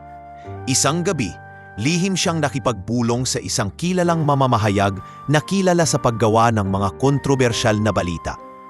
Bibigyan kita ng mga dokumento at ebidensya laban kay Clarissa at sa kanyang tauhan, ani Adrian. Sa oras na ilabas mo ito, magugulo ang buong negosyo niya at mawawalan siya ng suporta sa board. Kinabukasan, naglabasan sa mga dyaryo at online news ang mga headline, CEO at personal assistant, nasa likod ng malaking pandaraya. Kalakip dito ang mga pekeng bank statements at kontratang pinirmahan daw ni Ramon at Clarissa upang ilabas ang malaking halaga ng pera mula sa kumpanya. Halos gumuho ang mundo ng Vergara Holdings. Dumagsa ang mga reporter sa harap ng gusali, dala ang mga mikropono at kamera. Clarissa, totoo bang may relasyon kayo ng iyong assistant at sabay pa kayong sangpot sa pandaraya? Ramon, paano mo ipagtatanggol ang sarili mo? Habang naglalakad si Ramon papasok sa gusali, halos malunod siya sa sigawan ng mga tao. Ramdam niya ang init ng liwanag ng kamera sa kanyang mukha at bigat ng bawat tanong na itinatapon sa kanya. Ngunit wala siyang maisagot kundi, hindi totoo yan. Hindi ko gagawin yan. Sa loob ng opisina, nahulog ang ulo ni Clarissa sa kanyang mga kamay. Paano pa natin mapapaliwanag ito, Ramon? Lahat sila parang handa na tayong hatulan. Ngunit mariing sagot ni Ramon, Ma'am, wag po kayong susuko. Kung ako lang ang titira, hayaan na. Pero kayo, Ang pangalan niyo at kumpanya niyo ang nakataya rito. Kailangan nating lumaban. Dumating ang emergency board meeting na pinatawag ni Adrian. Sa harap ng lahat, inilatag niya ang mga ebidensya. Narito ang katunayan na si Ramon at si Clarissa ay sabit sa pandaraya. Kung hindi natin sila aalisin, tuluyan ng mababagsak ang kumpanya. Nagkatinginan ang mga board members, karamihan ay halatang naniniwala. May ilan pang nagmungkahi. Clarissa, baka oras na para magbitiw ka muna, para mailigtas ang pangalan ng kumpanya. Tumayo si Clarissa at sa kabila ng kaba ay mariing nagsalita. Di ako magbibitiw. Ang lahat ng dokumentong yan ay peke. Ang tanging layunin ng mga ito ay sirain ang pangalan namin ni Ramon. At alam kong nasa likod nito ang mismong pinsan ko. Nagulat ang lahat sa kanyang tapang. Adrian, matagal na kitang pinagkakatiwalaan. Ngunit oras na para sabihin ko ang totoo. Nakahanap na kami ng ebidensya na ikaw at ang mga kasabwat mo ang gumagawa ng lahat ng peking papeles. Natigilan si Adrian, ngunit mabilis siyang nakabawi. Walang maniniwala sa iyo, Clarissa. Ako ang matagal ng miyembro ng board. Siya, isang hampas lupang galing kalsada lang. Sabay turo kay Ramon. Nagsimulang mag-init ang pagtatalo. Sa gitna ng sigawan, tumayo si Ramon. Hindi sanay sa ganoong sitwasyon. Nanginginig ang kanyang boses, ngunit pulo ng tapang. Wala akong pinag-aralan, wala akong yaman, pero hindi ko kailanman pinag-interesan ang hindi akin. Kung tingin nyo ay wala akong halaga, hayaan nyo. Pero ang alam ko, hindi ko kayang lokohin ang taong nagbigay sa akin ng pag-asa. At hindi ko kayang sirain ang kumpanyang bumuhay sa libu-libong pamilya. Tahimik ang lahat, at sa unang pagkakataon, naramdaman nilang may bigat ang salita ng isang ordinaryong lalaki. Ngunit hindi pa rin nagpatinag si Adrian. Mga salita lang yan. Nasaan ang ebidensya? Sa puntong iyon, pumasok ang auditor na inutusan ni Clarissa. May dala itong makapal na folder. Narito ang tunay na mga dokumento. Mapapatunayan nitong lahat ng kasinungalingan ay galing sa grupo ni Adrian. Narito ang mga record ng kanyang bank account na tumanggap ng malaking halaga mula sa mga supplier kapalit ng pekeng kontrata. Nagulat ang buong board. Ang ilang dati kumakampi kay Adrian ay unti-unting umatras. Adrian, paano mo ipapaliwanag ito? Tanong ng isa na mula sa galit si Adrian at hindi na nakapagsalita. Sa halip, bigla siyang lumabas ng silid at iniwan ang lahat. Naiwan sina Clarissa at Ramon, parehong hingal at pagod, ngunit may halong ginhawa sa kanilang mga puso. Sa wakas, nailantad na rin ang katotohanan. Ngunit kahit nalutas ang malaking bahagi ng problema, ramdam nilang hindi pa tapos ang laban. Paglabas nila ng gusali, sinalubong sila ng mga mamamahayag. Ngunit sa pagkakataong iyon, sa halip na iwasan, diretsyong humarap si Clarissa. Ang lahat ng akusasyon laban sa amin ay kasinungalingan. At narito si Ramon, isang lalaking naging biktima ng paninira. Ngunit tandaan ninyo, hindi lahat ng mahirap ay manloloko at hindi lahat ng mayaman ay tapat. Sa huli, ang katotohanan pa rin ang mananaig. Tumayo si Ramon sa kanyang tabi at sa ilalim ng mga ilaw ng kamera, alam nilang mas matindi pa ang haharapin nila. Ngunit sa pagkakataong ito, magkasama na nilang lalabanin. Matapos ang malupit na pagbubunyag laban kay Adrian, unti-unting bumalik ang kaayusan sa kumpanya. Ngunit hindi ganoon kabilis ang proseso ng paghihilom ng sugat, lalo na para kay Ramon. Kahit na patuntayang wala siyang kasalanan, may mga naiwan pa ring peklat mula sa matinding paninira. Sa tuwing lalabas siya ng gusali, may mga taong nagbubulungan pa rin, may mga matang nanlilisik, at may mga taong nagdududa. Ngunit sa halip na sumuko, pinili niyang harapin ang lahat ng may matibay na loob. Kung bibitaw ako ngayon, para na rin akong natalo, sabi niya sa sarili. Bawat araw, pumapasok siya ng maaga, ginagawa ang lahat ng gawain, at mas pinagbubuti pa ang kanyang tungkulin kay Clarissa. Isang gabi, habang nasa opisina pa sila at inaayos ang mga papeles para sa isang proyekto, napansin ni Clarissa ang pamumungay ng mga mata ni Ramon. Ramon, magpahinga ka na muna.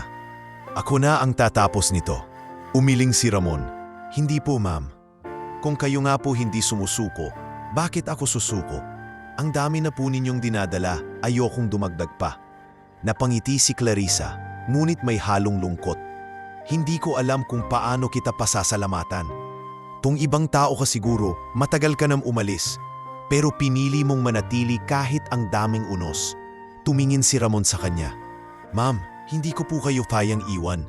Hindi lang dahil trabaho ko to, kundi dahil kayo mismo ang nagbigay ng halaga sa akin. Tahimik silang nagkatitigan at sa mga matang iyon, pareho nilang naramdaman na may higit pa sa propesyonal na ugnayan ang namamagitan sa kanila. Samantala, si Aling Rosa ay patuloy pa ring nanghihina. Madalas ay nakahiga na lamang siya sa kanilang maliit na bahay at madalas din siyang dalawin ni Clarissa. Isang hapon, dinalhan siya ni Clarissa ng mga mamahaling gamot at ilang groceries. Inay Rosa, wika ni Clarissa habang nakaupo sa tabi ng matanda. Alam kong hirap kayo, pero sana makatulong ang mga ito. Mahinang ngumiti si Aling Rosa. Salamat, Hija. Hindi ko alam kung paano ka namin mababayaran sa lahat ng kabutihan mo. Huwag na po ninyong isipin iyon, sagot ni Clarissa. Ang mahalaga, gumaling kayo. Si Ramon, napakarami na niyang pinagdaanan. Gusto ko naman siyang makitang gumaan ang buhay. Naroon si Ramon, pahimik na nakikinig at hindi niya maiwasang maluha. Inay, sabi po sa inyo, may dahilan kung bakit dumating si Ma'am Clarissa sa buhay natin. Siya ang sagot sa mga dasal natin. Sa mga susunod na linggo, nagpatuloy ang proseso ng pagpapagaling. Si Clarissa, bagamat abala sa trabaho, ay naglaan ng panahon upang bantayan si Ramon at ang kanyang ina. Minsan, kasama siya sa pagpunta sa ospital para sa check-up ni Aling Rosa. Ngunit hindi lamang pisikal na sugat ang kailangang paghiluming. Marami ring nasirang tiwala sa kumpanya dahil sa eskandalong ibinato ni Adrian. Kaya't nagdesisyon si Clarissa na magsagawa ng malawakang pagbabago.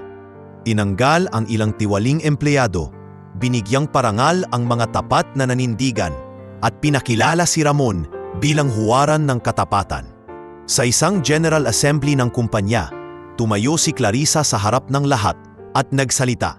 Nakita natin kung gaano kalupit ang intriga at paninira. Ngunit nakita rin natin kung paano manindigan ang isang tao sa katotohanan kahit wala siyang yaman o kapangyarihan.